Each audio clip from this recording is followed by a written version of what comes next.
नमस्कार बच्चों, कैसे हैं आप सभी का जेके केमिस्ट्री क्लासेस में स्वागत है। आज हम बात करेंगे पार्ट 3 की। और पार्ट 3 में क्या होगा, इलेक्ट्रोकेमिस्ट्री के एमसीक्यू करेंगे।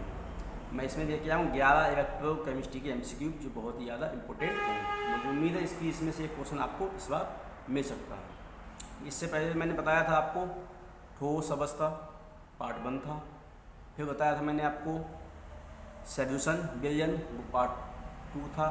ठीक, वो दोनों चैप्टर बहुत ही ज़्यादा इंपॉर्टेंट, उनके दोनों एमसीक्यू ज़्यादा इंपॉर्टेंट। इस जो मैं आज लेके आया हूँ इससे ज़्यादा इंपॉर्टेंट वो दोनों पार्ट हैं, फर्स्ट और सेकंड। उसको आप जरूर देख लीजिएगा। मुझे उम्मीद है उसमें से दोनों पार्ट से एक एक क्वेश्चन मिलेगा। आज का लेके आया हूँ उसमें 11 क्वेश्चन होंगे, इससे भी आपको क्वेश्चन मिलने के चांस हैं। ठीक है, शुरू करते हैं मैं आपको इलेक्ट्रोकेमिस्ट्री। तो देखिए यहाँ पहला क्वेश्चन क्या है इसमें।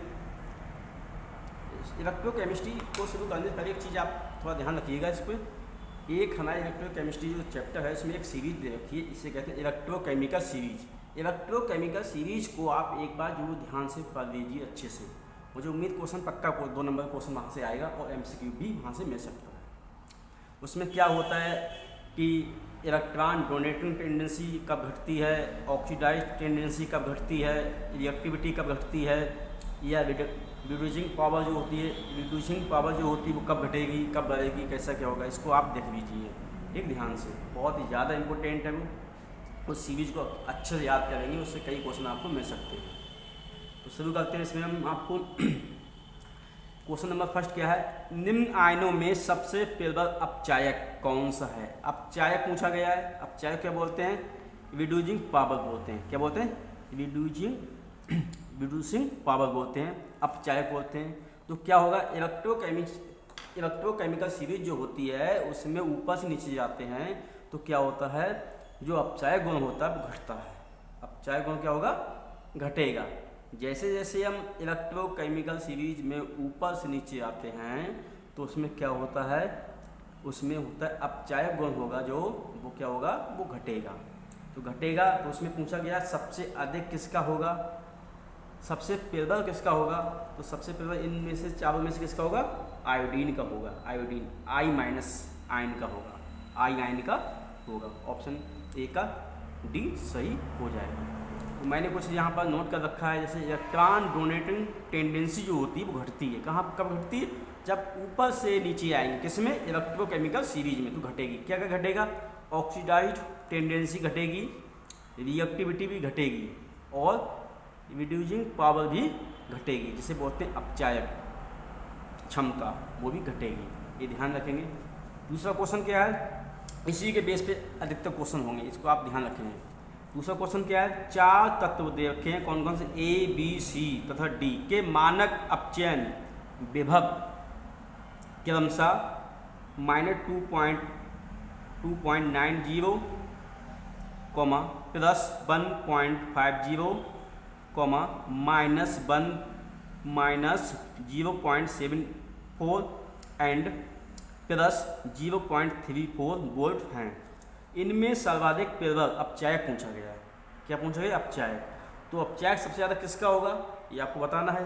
तो मैंने बताया आपको, जैसे जैसे इलेक्ट्रोकेमिकल सीरीज में ऊपर से नीचे आएंगे तो अपचायक गुण क्या होता है, घटता है, तब घटेगा। ठीक, या हम ऐसे कह सकते हैं, जितना ज़्यादा मानक अपचयन विभव का मान होगा माइनस में, वो उतना ही ज़्यादा क्या होगा, अपचायक होगा। उतना ही ज़्यादा क्या होगा, अपचायक होगा। तो देख लीजिए किसमें सबसे ज़्यादा माइनस दे रखा है। इसमें से इसको ए मानिए, इसको बी मानिए, इसको सी, इसको डी मानिए। तो सबसे ज़्यादा किसका माइनस में दे रखा है, तो सबसे ज़्यादा माइनस में दे रखा है, इसका दे रखा है -2.90 दे रखा है। ये किसका, ए का है। तो इसमें ऑप्शन क्या सही हो जाएगा, इसमें ऑप्शन ए सही हो जाएगा। ऑप्शन ए सही हो जाएगा।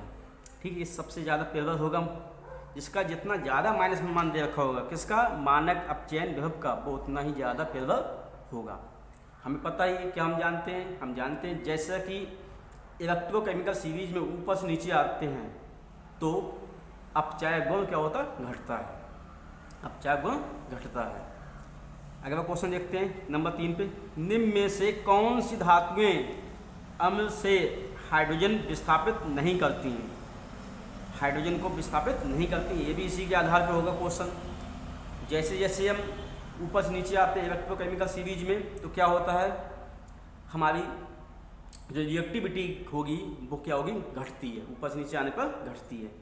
जो H जितने H यानी हाइड्रोजन से हाइड्रोजन जो तत्व नीचे होंगे वो इस हाइड्रोजन को विस्थापित नहीं कर पाएंगे। तो इसमें कौन कौन H से नीचे होगा, H क्या होता है, H से नीचे क्या होगा, H से नीचे हो जाएगा ये।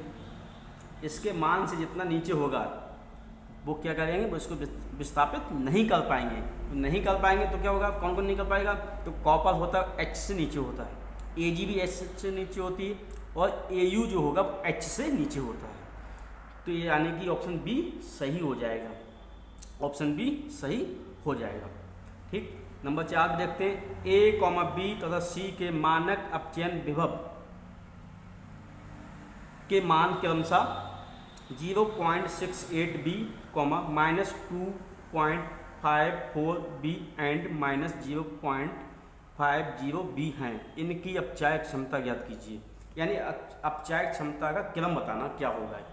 क्रम पूछा गया है, क्रम से पूछा गया क्या होगा। तो मैंने बताया आपको, जो जितना माइनस में होगा वो उतना ही अधिक अपचायक होगा। ठीक, तो सबसे ज़्यादा कौन सा होगा इसमें, सबसे ज़्यादा माइनस में कौन है, ये माइनस में है। उससे कम ये माइनस में है, उससे कम ये है, ये प्लस में आ गया। तो इसको माने हमने B, C और A है हो जाएगा। तो क्या हो जाएगा, B पहले हो जाएगा, B किसमें, B, फिर आएगा C, फिर A हो जाएगा। ऑप्शन डी सही होगा, ऑप्शन डी सही होगा इसका। ये ऐसा एक क्वेश्चन मुझे उम्मीद है आने का चांस कि पक्का क्वेश्चन एक मिल जाएगा आपको। तो अगला क्वेश्चन देखिए, अगला क्वेश्चन क्या है, अगला क्वेश्चन देखते हैं। ये क्वेश्चन आपका 5वें नंबर का। 25 डिग्री सेल्सियस पर BI, BA, NA व MG के मानक इलेक्ट्रोड विभव के मान क्रमशः दे रखा है। कितना दे रखा है, E0 का मान दे रखा है, इतना दे रखा है -3.05, -2.73, -2.71 तथा -2.37B, मतलब बोर्ड है। सबसे पहले ऑक्सीकारक पूछा, यहाँ पर ऑक्सीकारक पूछा गया, ध्यान देंगे, ऑक्सीकारक पूछा गया। तो ऑक्सीकारक के लिए क्या हो सकता है, ऑक्सीकारक जो होता है वो इलेक्ट्रोकेमिकल सीरीज में ऊपर से नीचे आने पर क्या होता है, ऊपर से नीचे आने पर बढ़ता है, ऊपर से नीचे आने पर बढ़ता है। और इलेक्ट्रॉन तब ऑक्सीकारक ऑक्सीडेशन पावर इंक्रीज होगी, तब इलेक्ट्रॉन गेन करने की टेंडेंसी भी होगी, वो भी इंक्रीज होगी। ठीक, उसमें क्या था, अपचायक में क्या था, ऊपर से नीचे आने पर अपचायक गुण कम होता है, घटता है, लेकिन इसमें क्या होगा, बढ़ता है। ठीक, तो यहाँ पर क्या होगा, सबसे क्या होगा, यानी कि हम इसमें ये कहेंगे कि जिसका मान कम होगा माइनस में, वो सबसे अधिक क्या होगा, ऑक्सीकारक होगा। तो सबसे कम माइनस में किसका मान है, देखिए इसका 3 माइनस है, इसका 2 माइनस, इसका 2 माइनस, इसका कितना है, इसके पॉइंट के बाद 37 है, मतलब 7 है, यहाँ पर 7 बना है, यहाँ पर 7 3 है, यहाँ पर कितना है, इतना है। तो सबसे कम माइनस में किसका मान है, ये दे रखा है -2.37 वोल्ट। तो ये किसके लिए, ये Mg के लिए है, किसके लिए, Mg के लिए। तो ऑप्शन बी सही हो जाएगा, ऑप्शन बी सही हो जाएगा। अगला क्वेश्चन देखिए क्या है, 6 नंबर का। आयन जिसकी विद्युतीय चालकता जलीय विलयन में सबसे अधिक है, जलीय विलयन सबसे अधिक किसकी होती है, तो होती है ऑप्शन डी, ऑप्शन डी इसका सही हो जाएगा, ऑप्शन डी इसका सही हो जाएगा। ठीक, आगे भी चलते हैं 7वें क्वेश्चन पे। तन्यता बढ़ने पर या इंक्रीज करने पर विशिष्ट चालकता क्या होगी, बढ़ती है, घटती है, स्थिर रहती है, इनमें से कोई नहीं। तो क्या होगी, जो तन्यता होगी वो विशिष्ट चालकता क्या होगी, विशिष्ट चालकता क्या होगी, व्युत्क्रमानुपाती होगी। क्या होगी, व्युत्क्रमानुपाती होगी। तो यानी तन्यता इंक्रीज करेंगे तो विशिष्ट चालकता क्या होगी, घटेगी। तो ऑप्शन बी सही हो जाएगा इसका आंसर 7वें का। 8वां क्वेश्चन क्या है, किसी इलेक्ट्रोड का इलेक्ट्रोड विभव निर्भर नहीं करता है। किस पे निर्भर नहीं करता, एक ऐसा दे रखा है इसमें निर्भर नहीं करेगा। तो दाब पर करेगा, ताप पर करेगा, धातु की प्रकृति, उसके आयनों पर, विलयन में उपस्थित आयनों की सांद्रता या मोलरता पर। किस पे करेगा निर्भर, किस पे करेगा, ताप पे करेगा, धातु की प्रकृति एवं उसके आयनों पर करेगा, विलयन में उपस्थित आयनों की सांद्रता या मोलरता पर करेगा, बट किस पे नहीं करेगा, दाब पर नहीं करेगा। ऑप्शन ए सही हो जाएगा, दाब पर निर्भर नहीं करेगा।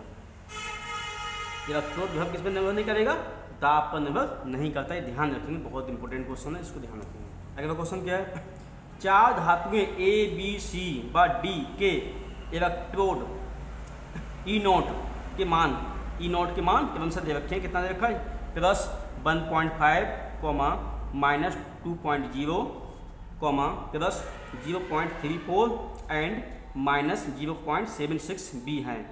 इन धातुओं की घटती हुई, यानी घटती हुई पूछा गया है, डिक्रीजिंग, घटती हुई, डिक्रीजिंग ऑर्डर, घटती हुई सक्रियता यानी कि रिएक्टिविटी का क्रम पूछा गया है। घटती हुई कौन कम क्रियाशील होगा, तो उसमें क्या होगा, मैंने बताया कि इलेक्ट्रोकेमिकल सीरीज में ऊपर से नीचे आने पर रिएक्टिविटी घटती है, तो जो जितना माइनस में होगा वो उतना अधिक क्रियाशील होगा। तो सबसे अधिक माइनस में कौन है, ये देखेंगे, सबसे अधिक माइनस में कौन है, ये दे रखा है -2.0 दे रखा है, तो इसको ए मान लो, ए, इसको बी मानेंगे, इसको सी मान लो, इसको डी मान लेंगे, डी, तो क्या आ जाएगा, बी इसमें दे रखा है, बी इसे ऑप्शन दे रखा है, बी हो जाएगा इसका। फिर उससे कम किस में दे रखा है, उससे कम दे रखा है माइनस का, ये दे रखा है डी हो जाएगा। तो बी डी किस में आ रहा है, इसमें आ रहा, तो ऑप्शन सी सही हो जाएगा, ऑप्शन सी सही हो जाएगा, नंबर एक ऑप्शन सी सही होगा। ठीक, ऐसे ही करेंगे। अगला क्वेश्चन क्या है देखते हैं। अगला क्वेश्चन क्या है, निम्नलिखित शेयर अभिक्रियाओं के लिए एक शेयर अभिक्रिया दे रखी, Zn+2 इक्वल सोल्यूशन है, और इससे किसमें चेंज हो रहा है, Zn+2 में, ये भी इक्वल सोल्यूशन है, और प्लस कॉपर। कहने का मतलब जिंक किसमें जा रहा है, जिंक प्लस में, और कॉपर प्लस जा रहा है किसमें, कॉपर में जा रहा है। तो हमें पता है क्या, कैथोड पे क्या होता है, हमेशा कैथोड पे होता है रिडक्शन, कैथोड पे क्या होगा, रिडक्शन होता है, और एनोड पे क्या होता है, ऑक्सीडेशन होता है, ऑक्सीडेशन एनोड पे होता है। तो देखिए इसमें सी किस में गया, सी नहीं, इसमें जिंक किस में गया, जिंक गया है, जिंक प्लस में चला गया। तो जिंक ने क्या किया, इलेक्ट्रॉन त्याग दिए, इलेक्ट्रॉन को त्याग दिया। इलेक्ट्रॉन त्याग किस में होता है, एनोड पर होता है, किस में होता है, एनोड पर। और इसमें Cu+2 क्या हुआ, इसमें इलेक्ट्रॉन ग्रहण किए, तो ग्रहण किए, कॉपर में चला गया, कहाँ चला गया, कॉपर में चला गया। तो इसमें कितना होता है ग्रहण पे, ये होता है रिडक्शन पर, यानी कैथोड पर होता है। तो देखिए हमारे पास सूत्र क्या होता है, इसका मान दे रखा है, बाकी इसका मान दे रखा है 76.-0.676 दे रखा है बी, और क्या दे रखा है, और दे रखा है यहाँ पर कॉपर वाला मान दे रखा है कितना, +0.34 बी दे रखा है। तो हमारे पास सूत्र क्या होता है, ये ईएमएफ निकालने के लिए क्या होता है, ईएमएफ निकालने के लिए होता है शेल का कैथोड पर, एक कैथोड और माइनस सी, यानी शेल हो जाएगा सी से, और एनोड क्या हो जाएगा, एनोड। इसका मान कैसे निकालें रखेंगे, अब कैसे देखेंगे, इसमें देखो जिंक में क्या हुआ है, जिंक पे क्या हुआ है, जिंक किस में गया, जिंक प्लस में गया, तो इसमें क्या हुआ, इसने इलेक्ट्रॉन क्या कर दिए, त्याग कर दिए, इलेक्ट्रॉन का त्याग किया है, इलेक्ट्रॉन का क्या दिया, त्याग किया है। तो इलेक्ट्रॉन त्याग किस में होते हैं, एनोड पर होते हैं, किस में होते हैं, एनोड पर। और इसने क्या किया, इलेक्ट्रॉन को क्या किया, ग्रहण किया है, तो इलेक्ट्रॉन ग्रहण किस में होते हैं, कैथोड पे होते हैं, यानी रिडक्शन पे होते हैं। तो क्या रखेंगे इसका मान, कैथोड पे कितना मान आएगा, इसका मान कैथोड पे कितना दे रखा है, ये दे रखा है, कितना दे रखा है, +0.34 माइनस सूत्र में होता है, और माइनस पहले से ही किस में दे रखा है, इसमें एनोड पे क्या दे रखा है, -0.76। अब इसको क्या कर देंगे, माइनस क्या हो जाएगा, प्लस हो जाएगा, तो माइनस क्या हो जाएगा, प्लस हो जाएगा, तो हो जाएगा 0.676, और टोटल करेंगे तो कितना आ जाएगा, इसके निकल के आएगा 1.10, और यानी कि ऑप्शन ए सही हो जाएगा, ऑप्शन ए सही हो जाएगी। बहुत इंपॉर्टेंट क्वेश्चन है, उम्मीद मुझे है कि ये मिल सकता है आपको। तो हो जाएगा 0.10 वोल्ट हो जाएगा। इसी प्रकार एक सेम क्वेश्चन ऐसा ही दे रखा है, लेकिन यहाँ पर क्या है, यहाँ पर मानक ऑक्सीकरण विभव दे रखा है, यानी दोनों प्लस में दे रखा है। किसमें? दोनों मान प्लस में दे रखे हैं। तो सूत्र हमारा यही लगेगा, क्यू पर दे रखा है, क्या दे रखा है, EMF equal to C cathode minus C anode, ये दे रखा है। ठीक, तो हमें पता है कैथोड पे क्या होता है, इसने इलेक्ट्रॉन क्या कर दिए, दोनों इलेक्ट्रॉन क्या कर रहे हैं, दोनों इलेक्ट्रॉन त्याग कर रहे हैं। और इलेक्ट्रॉन त्याग किस पे होते हैं, एनोड पे होते हैं। एनोड के मतलब ऑक्सीडेशन पे होता है। तो क्या होगा इसमें, दोनों मान फिट कर देंगे हम। पहले क्या होगा, मान रखो, पहले क्या रखेंगे, इसको रखेंगे 0.41 माइनस, नहीं पहले ही आएगा, गलत हो रहा है, 0.676 माइनस 0.76 माइनस 0.41, ये हो जाएगा। कितना निकल के आएगा इसका आंसर, इसका आंसर निकल के आएगा, इसका आ जाएगा, इसमें घटा देंगे तो निकल के आएगा, प्लस में ही आएगा 0.35 वोल्ट। ये आंसर सही हो जाएगा। इतना आंसर इसमें दे रखा है, ऑप्शन देखेंगे, ये ऑप्शन बी में दे रखा है, बी ऑप्शन इसका सही हो जाएगा। ठीक है दोस्तों, तो इसको ध्यान रखेंगे, बहुत इंपॉर्टेंट क्वेश्चन थे। मुझे उम्मीद है कि इन 10वें नंबर में से 11वें नंबर में से ये क्वेश्चन इस टाइप का आने की संभावना है, चाहे थ्योरी में आ जाए चाहे MCQ में आ जाए। जितने मैंने क्वेश्चन करवा दिए हैं इलेक्ट्रोकेमिस्ट्री में, 10 करवा दिए, 11 क्वेश्चन कराए हैं, और उसमें पीछे में क्वेश्चन करवा चुका हूँ। उसको जितने मैंने करा दिए उनको एक बार जरूर पढ़ के जाइए, जरूर 2-3 बार देख लीजिए, आपको पक्का एक नया क्वेश्चन यहाँ से हर चैप्टर वाइज से एक नया क्वेश्चन मिलता रहेगा। ठीक है दोस्तों, अगली वीडियो में लेके आऊँगा पार्ट 4, वो आपकी होगी काइनेटिक से होगी, उसको लेके आएंगे हम, वो भी डालेंगे आपको। ठीक है दोस्तों।